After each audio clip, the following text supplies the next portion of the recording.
하나님의 말씀은 에베소서 3장 6절로부터 9절까지입니다. 합독하겠습니다. 이는 이방인들이 복음으로 말미암아 그리스도 예수 안에서 함께 상속자가 되고 함께 지체가 되고 함께 약속에 참여하는 자가 됨이라. 이 복음을 위하여 그의 능력이 역사하시는 대로 내게 주신 하나님의 은혜의 선물을 따라 내가 일꾼이 되었노라. 모든 성도 중에 지극히 작은 자보다 더 작은 나에게 이 은혜를 주신 것은 청량할 수 없는 그리스도의 풍성함을 이방인에게 전하게 하시고 영원부터 만물을 창조하신 하나님 속에 감추어졌던 비밀의 경륜이 어떠한 것을 드러내게 하려 하심이라. 아멘.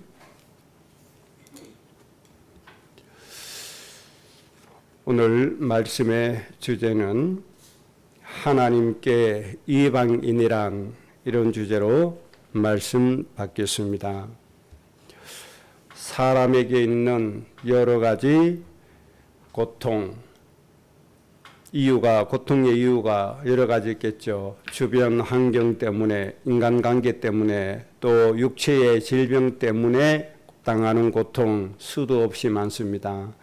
이러한 인생의 고통의 문제, 묵은 짐의 문제, 억압되어지는 문제, 절대자이신 하나님 은혜로 해결받는 것을 복을 받았다, 이렇게 얘기하고 있습니다. 그래서 사람들의 소원과 소망은 하나님의 복을 받는 것이라고 볼 수가 있습니다.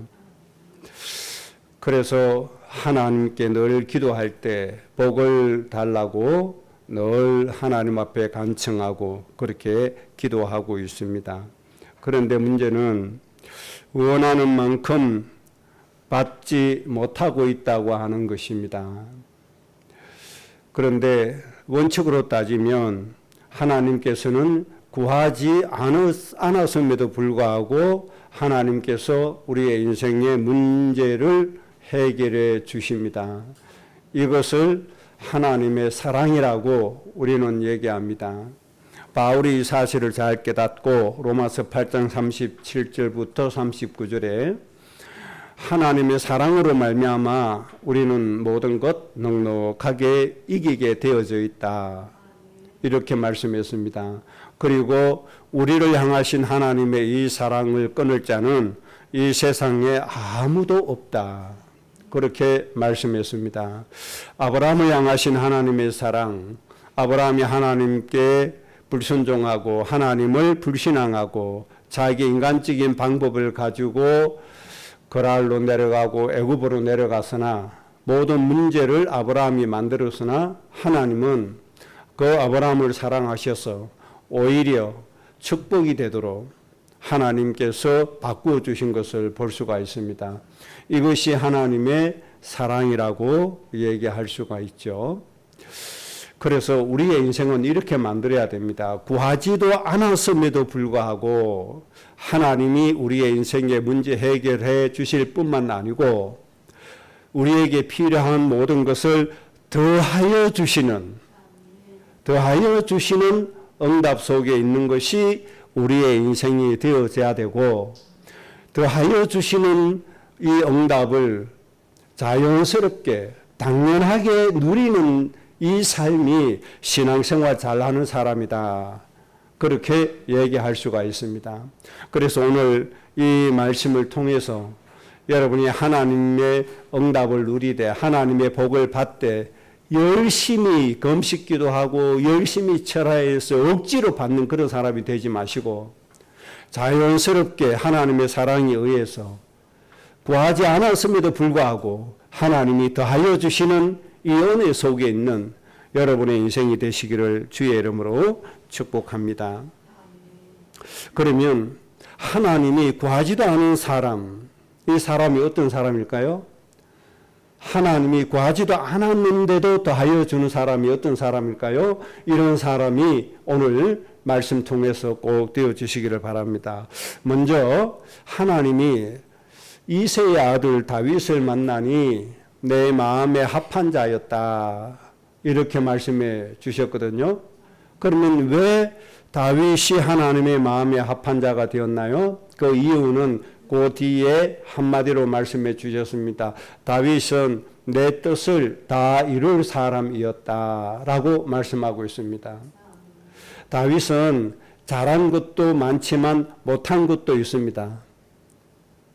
그럼에도 불구하고 하나님은 다윗을 이렇게 인정하셨습니다. 내 뜻을 다 이룰 자다. 이거 하나 때문에 다윗이 그 엄청나게 잘못한 것도 하나님께서 다 덮어주시고 다 사하여 주시고 하나님이 다윗을 축복해 주신 것을 볼 수가 있습니다. 그래서 하나님께서 보실 때 하나님의 뜻을 이룰 수 있는 사람, 하나님의 뜻을 이루기 위해서 사는 사람이야말로 하나님이 축복을 주시는 사람이고, 구하지도 않았음에도 불구하고 하나님이 모든 것을 주시는 사람이다. 이렇게 정리하시기 바랍니다. 그러면 예수님은 어떻게 하셨나요? 요한복음 6장 38절 39절에 예수님이 제자들을 위해서 기도하시고 항상 말씀을 증거하시면서 이렇게 말씀하시죠. 내가 이 땅에 온 것은 내 뜻을 이루기 위해서가 아니라 분명히 말씀해 주셨습니다. 보통 사람들 보면 그렇습니다. 저는 목회자니까 목회자를 더 많이 만나잖아요. 그런데 목회자들은 자기 동기가 강한 사람일수록 자기 뜻을 이루려고 해요. 자기 뜻을 이루려고 하는 것이 굉장히 많습니다. 그런데 문제는 내가 내 뜻을 이루려고 하는구나 라고 인식도 못하고 있는 사람이 대부분이에요. 그래서 하나님의 일, 공적인 일을 자기 뜻을 이루기 위해서 행정하고 절차를 진행합니다. 그런데 보면 자기 뜻을 이루기 위해서 해요. 그런데 그것을 하나님의 뜻이라고 얘기를 해요. 하나님의 일이라고 얘기를 합니다. 그런데 하나님 편에서 보면 하나님의 뜻을 이루는 것이 아니고 자기 뜻을 이루기 위해서 하는 겁니다. 이런 사람이 너무 많습니다.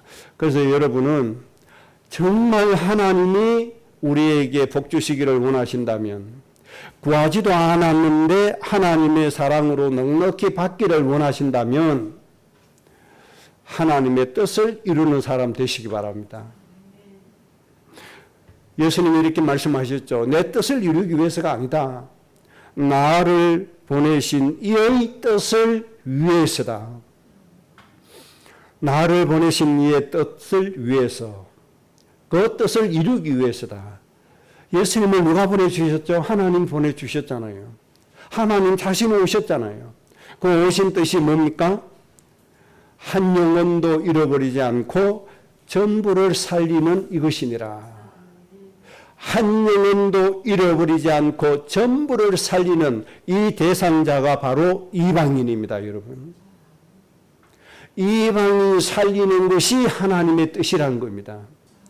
여러분들이 예수님을 구세주로 영접하기 이전에 바로 이방인이었습니다. 이해가 되시겠습니까? 여러분이 구원받기 전에 살아간 인생의 상태를 이방인이라고 하는 겁니다. 그 이방인은 여러분을 위해서 예수님이 이 땅에 대속제물로 오셨던 겁니다. 여러분이 무엇이었어요? 한 영혼도 잃어버리지 않고 전부를 살리는 것이 하나님의 뜻인데 그 한 영혼도 잃어버리지 않는 전부 속에 여러분이 있었다는 겁니다. 다행히도 여러분이 먼저 하나님 앞에 선택되어지고 먼저 예수 그리스도를 깨닫고 영접할 수 있었던 축복을 누리게 되어진 겁니다. 그 얼마나 큰 축복입니까? 그래서 오늘 하나님께 있어서 이방인이란 어떤 의미인가? 하나님 편에 있어서 하나님께 있어서 이방인의 가치가 어느 정도인가? 이것을 발견한 사람이 하나님의 뜻을 아는 사람이고, 이것을 아는 사람이 하나님의 복을 누릴 수 있는 사람이 되어진다는 겁니다. 오늘 이 사실을 정말 잘 깨달으셔야 돼요. 먼저 오늘 본문 말씀을 통해서 몇 가지 말씀드립니다. 첫째는 오늘 본문 말씀에 하나님이 바울을 부르신 이유를 말씀하고 계십니다. 다시 말씀드리면 바울의 존재 이유가 되는 겁니다. 하나님이 바울을 부르신 이유. 하나님이 베드로를 보내주셨죠. 바울에게. 하나님이 주의 제자를 보내주셨죠. 왜 보내주셨습니까? 바로 이방인이었던 바울을 하나님의 자녀로 삼아 주셨습니다. 구원해 주셨습니다. 하나님의 일꾼으로 불러주셨습니다. 그 이유를 오늘 에베소서 3장에서 바울이 모든 제자들과 하나님 앞에서 고백하는 겁니다. 3장 1절에 바울이 이렇게 얘기합니다. 이러므로 그리스도 예수의 일로 너희 이방인을 위하여 갇힌 자 된 나 바울이 말하거니와, 이렇게 자신의 존재를 설명합니다. 나는 예수 그리스도의 일로 너희 이방인을 위해서 갇힌 자 된 나 바울이다. 이렇게 자신을 정리하고 있습니다. 여러분, 이렇게 하나님 앞에 내 자신을 정리할 수 있어야 돼요. 우 목사는 왜 부구제일교회 담임 목사로 하나님을 섬기고 있느냐? 바로 예수 그리스도의 일인데 그 일이 이방인을 위해서 오늘 목회하고 있는 존재다. 이렇게 제가 하나님 앞에서 정리를 잘 해야 된다는 거예요. 이 정리가 안 되시면 안 되는 거예요. 내가 오늘 왜 하나님의 은혜로 구원받고 학교에서 공부를 하고 있느냐?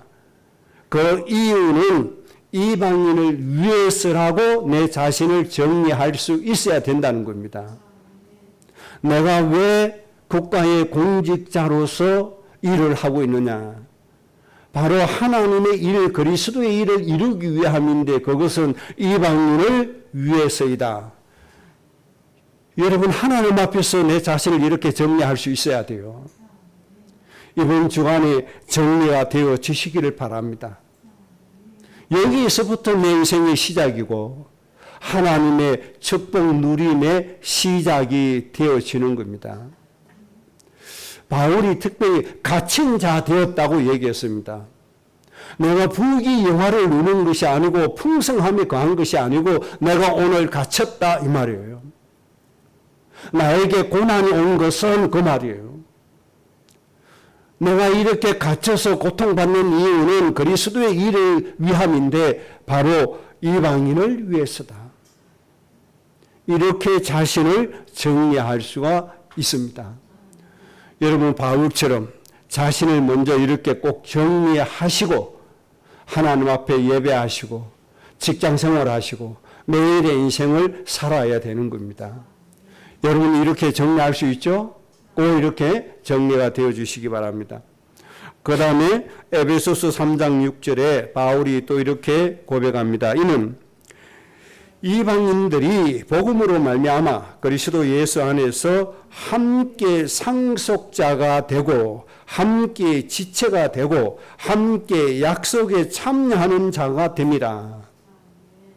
그러니까 하나님이 바울을 통해서 이방인들이 복음을 받고 구원을 받아서 그리스도 예수 안에서 바울과 이방인들이 함께 하나님의 뭐가 되고 상속자가 되는 것.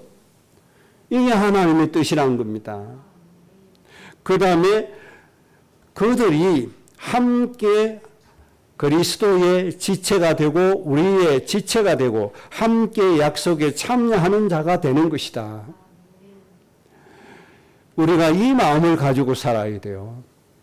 우리가 이 중심을 가지고 이것을 위해서 하나님이 나를 세워주셨다고 하는 사실입니다. 그 다음에 에베소서 3장 8절에 모든 성도 중에 지극히 작은 자보다 더 작은 나에게 이 은혜, 구원의 은혜, 사도된 은혜, 하나님의 모든 응답의 은혜는 이 은혜를 주신 이유가 청량할 수 없는 그리스도의 풍성함을 이방인에게 전하게 하시기 위해서다. 바울이 어떤 사람이었습니까? 서대반을 죽이는데 앞장섰던 사람이 바로 이 바울이었습니다. 이런 바울을 하나님이 다시 구원받게 하시고 불러주신 이유는 그리스도의 풍성함을 이방인에게 전하기 위해서다. 자기 자신을 바로 깨달았습니다. 이런 바울을 통해서 하나님이 로마를 복음화하시고 그 로마를 통해서 전 세계에 복음이 전파되어지도록 하나님이 역사하셨습니다. 세상에서 어떻게 보면 너무나 가치 있고 값진 인생을 살았다. 그렇게 볼 수가 있는 겁니다. 디모데후서 4장 17절에는 주께서 내 곁에 서서 나에게 힘을 주신 이유는 나로 말미암아 선포된 말씀이 온전히 전파되어 모든 이방인이 듣게 하려 하시니니 내가 사자의 입에서 건짐을 받았느니라. 그러니까 하나님이 바울을 사자의 입에서 건져내어 살려주신 이유는 모든 이방인들에게 복음을 듣게 하는 것이다. 이렇게 고백하고 있는 겁니다.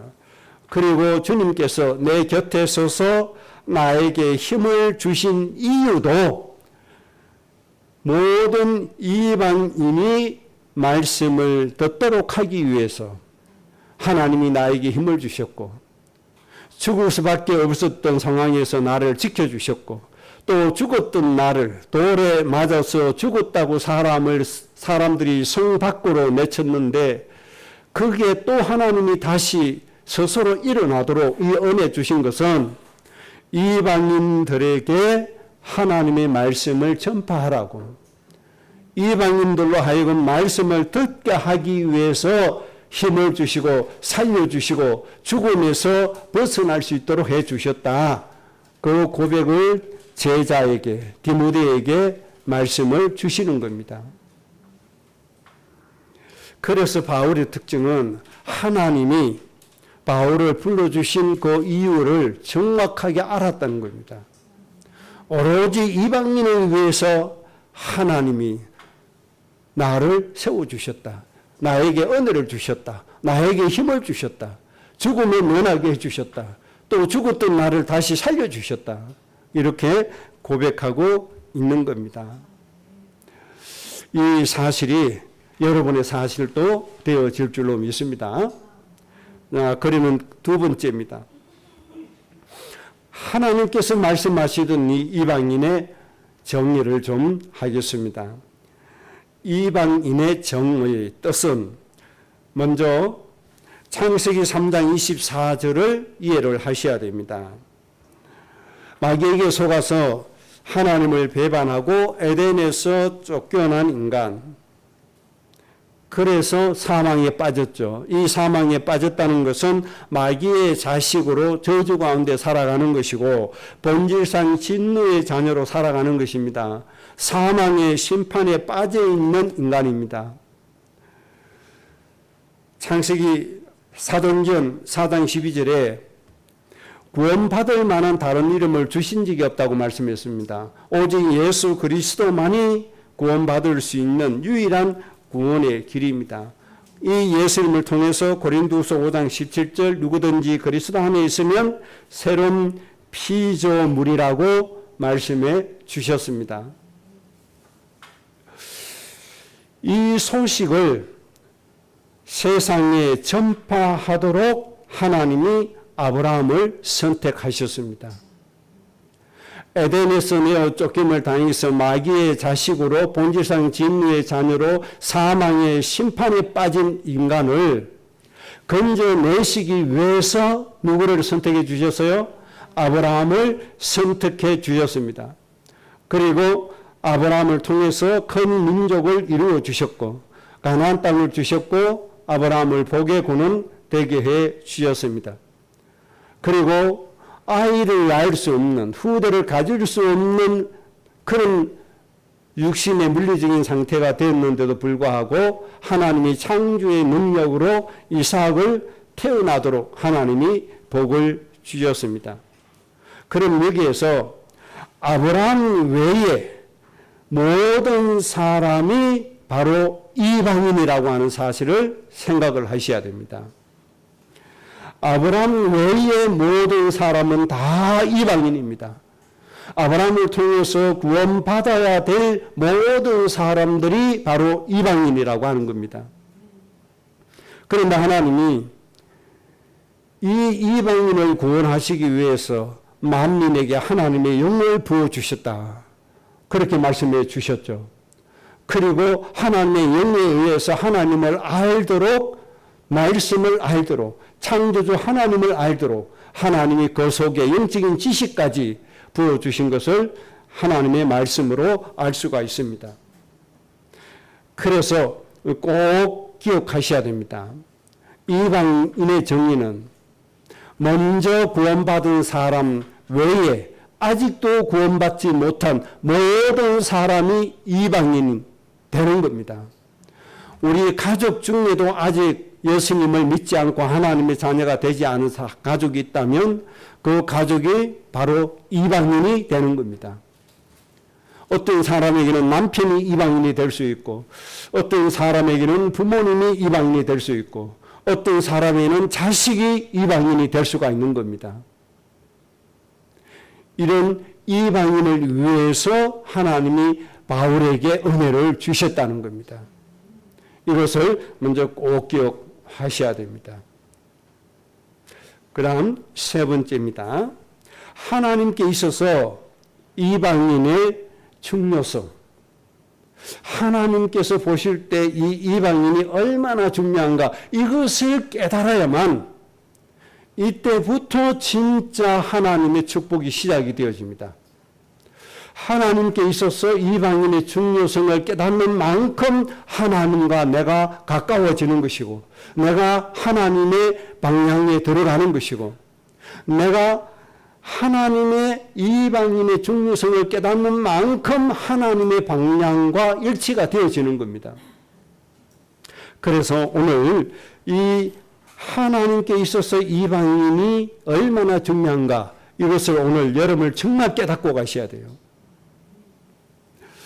먼저 창세기 1장에 하나님께서 창세기 1장 26절에 인간을 하나님 창조하실 때 하나님의 형상을 따라 하나님의 모양대로 인간을 지으셨다고 말씀해 주셨습니다.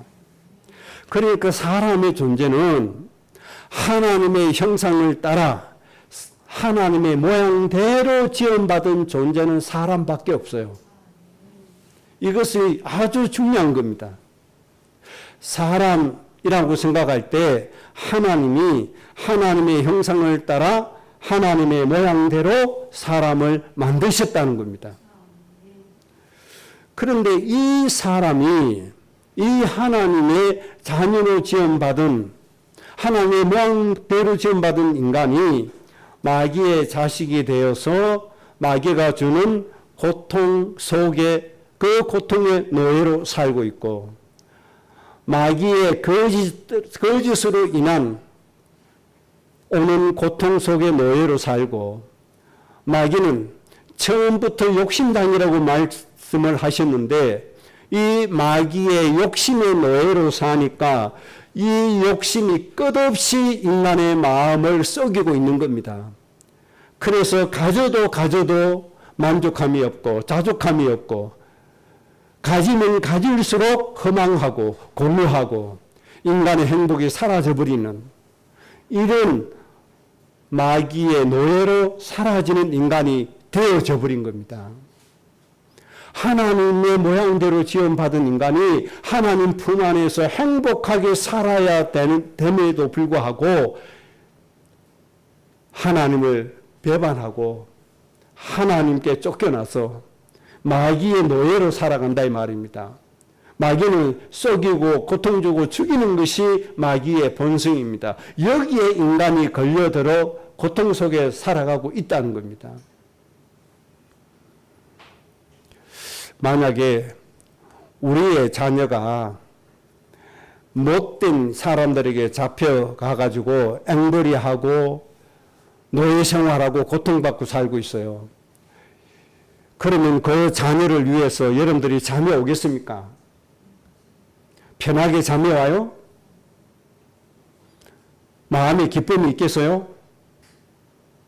사는 게 아닙니다, 여러분. 엄청난 고통 속에 있는 겁니다. 함께 살다가 인생의 꽃을 다 피우지 못하고 젊은 나이에 요절을 해보세요. 그 아픔은 이루 말할 수가 없는 거잖아요. 상상도 할 수 없는 아픔이 가슴 속에 있는 겁니다. 차라리 살다가 생명이 끝나버리면 가슴이 덜 아파요. 그런데 인생이 끝나지 않고 악한 놈에게 걸려서 평생 말할 수 없는 고통 속에 매여 살아가고 있다고 생각해 보세요. 살다가 목숨 끊어진 것보다 더 고통스러운 겁니다, 여러분. 안 그렇겠습니까? 하나님의 자녀가 지금 이런 상태에 있다는 거예요. 하나님의 백성이 이런 상태에 있는 겁니다, 지금. 그래서 하나님이 하나님의 모든 영광 보좌를 버리시고 직접 대속제물로 이 땅에 오신 겁니다. 그분의 이름이 예수란 이름을 가지고 오신 겁니다. 자기 백성을 그들의 죄에서 구원할 자이심이라. 이 뜻을 가지고 이 땅에 오신 겁니다. 그러니까 하나님의 형상에 따라 모양대로 지음받은 이 인간이 마귀에게 매여서 그토록 고통스럽게 죽어가니 하나님의 사랑이 이 인간을 구원하시기 위해서 자신의 모든 영광 다 버리시고 이 땅에 대속제물로 오시고 심지어 자신의 목숨까지도 버리시고 3일 만에 부활하심으로 우리를 사망에서 생명으로 옮기신 겁니다. 하나님의 이 핏값이 지불된 사람이 바로 이방인들입니다. 이 핏값 때문에 오늘 우리가 예수님 믿고 하나님의 자녀가 된 것입니다. 그래서 하나님 앞에 이방인의 가치라고 하는 것은 하나님의 생명과 같은 것이다. 여러분 이걸 깨달으셔야 돼요. 이 이방인은 단순히 목사의 욕심을 채워주는 그런 도구가 아니라 말입니다. 이 이방인의 영혼이 교회의 재정을 담당하는 그런 도구가 아니라 말입니다. 하나님의 핏값이 지불된 저 마귀의 고통에서 빠져나와야 될 가장 귀중하고 소중한 생명이라는 거예요. 이것 때문에 하나님이 자신의 목숨까지도 버리신 겁니다. 그러니 이 이방인이 하나님 편에 봤을 때 얼마나 중요한 것입니까? 하나님의 생명과 같은 이방인을 단순히 물질의 존재로만 본다 이 말이에요. 헌금의 액수로만 본다 이 말이에요. 너무 안타까운 거죠. 하나님 편에 있어서 이방인의 가치를 몰라요. 오로지 자기 욕심에 의해서 사람들을 도구로만 생각해요. 우리 교회 부흥시키는 도구라. 이런 사람이 어떻게 하나님 앞에 복을 받을 수 있겠습니까? 그러니 목사들 마음속에 자족이 없어요. 평안함이 없어요. 기쁨이 없어요. 만족이 없어요. 그러니 늘 영적으로 시달리고 살아야 돼요. 어디 목사만 그렇습니까?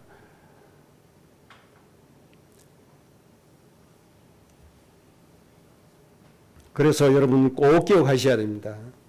모든 불신자는 하나님의 목적이요 하나님의 전부임을 깨달으시기 바랍니다. 세상에서 가장 가치 있는 존재는 아직도 구원받지 못한 저 불신자들입니다. 저 이방인들입니다. 복음 듣지 못한 사람들입니다. 모든 민족은 하나님의 목적입니다. 창세기 17장에서 말씀하시는 모든 민족의 아버지, 어머니다. 함은 고이라고 하는 단어. 특히 고통 속에 있는 구원받지 못한 모든 사람들. 이 사람들의 아버지, 어머니가 되라. 그래서 하나님의 편에서 보면 고통받는 모든 불신자는 하나님의 목적이고 아브라함은 하나님의 도구임을 알아야 됩니다. 아직도 구원받지 못한 사람은 하나님의 목적이요. 먼저 구원받아 선택된 우리는 하나님의 목적을 이루는 도구임을 깨달으시기 바랍니다. 우리 교회는 하나님의 뜻을 이루고 죽어가는 영혼을 살려야 될 하나님의 도구에 불과합니다. 우리 인생이 그렇다는 겁니다. 그래서 우리는 하나님의 뜻대로 하나님의 백성을 살려야 될 도구로서의 삶을 온전히 살아야 됩니다. 바울이 이걸 깨달았던 얘기예요. 그래서 내가 갇힌 것도 이방인을 위해서, 은혜 받은 것도 이방인을 위해서, 기적을 누리는 것도 이방인을 위해서, 내가 죽었다가 살아나는 것도 이방인을 위해서, 내가 죽을 뻔한 일을 수도 없이 많이 당한 것도 이방인을 위해서다. 왜? 하나님의 가치를 아니까. 하나님께서 이방인을 얼마나 중요하게 여기시는가를 아니까.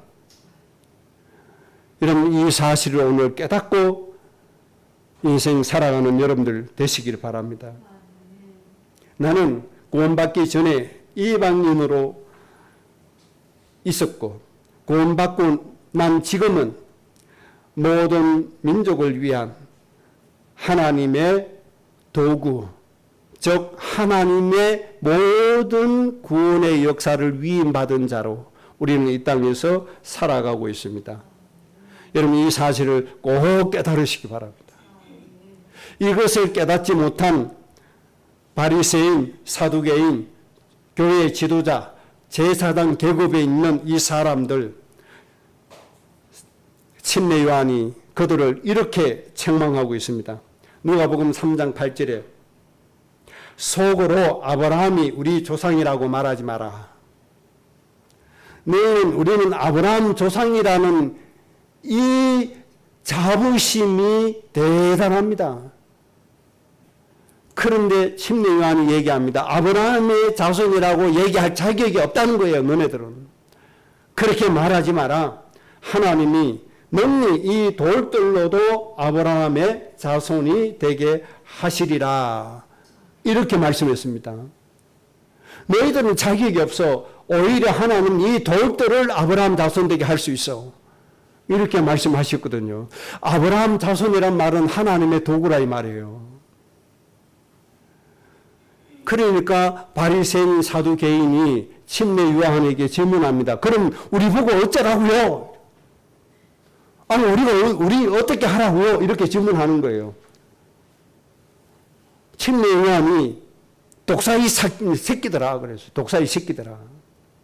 누가 너희들 보고 침례를 받으려고 하더냐? 너희들은 침례 받을 자격도 없어. 왜? 아브라함 자손이라는 엉뚱한 자긍심만 가지고 있으니까. 저 이방인을 위한 도구가 아니에요. 그래서 너희는 자격이 없어.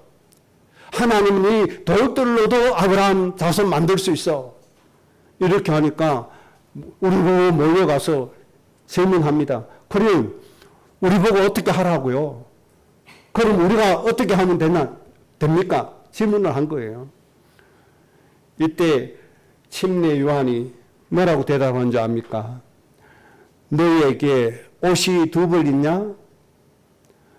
옷이 없는 사람에게 한 벌을 갖다 주라. 침례 요한이 이렇게 대답을 합니다. 이게 무슨 뜻이겠습니까? 많이 가졌다고 하지 말고 없는 자에게 나눠 주라는 거예요. 저 이방인을 위해서 살아라고 하는 거예요. 먼저 그렇게 살아라고 하는 거예요. 이방인을 위한 삶이 아닌 것 아무런 가치가 없습니다. 옷이 2벌 아니라 100벌이 있어도 가치가 없는 거예요. 네가 가지고 있는 거 뭐 해라? 나눠줘라. 이후에 예수님 따르는 제자들도 마찬가지였죠. 저는 모세에게 주셨던 율법 다 지켰습니다. 하나님 말씀하신 규례 다 지켰습니다. 이제 더 할 거 없습니다. 저를 제자로 삼아주세요. 예수님 뭐라고 말씀했습니까? 아니다. 너에게 아직 부족한 거 있다. 네 재산 좀 팔아라. 네 재산 좀 팔아라. 지금 네 주위에 헐벗고 죽어가는 사람이 얼마나 많이 있느냐. 그들에게 네 재산 좀 나눠주라. 네 배만 위하여 살지 말고 저 죽어가는 저 사람들 위해서 좀 살아라. 여러분 이게 구제운동이라고 생각합니까? 이게 윤리도덕이라고 생각합니까? 하나님의 이방인입니다. 이방인. 죽어가는 이방인을 위해서 살아라고 하는 것입니다. 이걸 단순히 구제운동으로 치부해버립니까? 예수님께서 말씀하셨어요. 네 가진 거 저 죽어가는 사람 좀 살리고 오너라. 그랬더니 이 청년이 재물이 많음으로 근심하여 가니라. 처음부터 이 청년처럼 신앙생활을 한단 말이에요. 자기 것 절대 내놓지 않습니다. 오히려 더 가지려고 합니다. 더 달라고 얘기합니다. 이방인 사상이 없어요.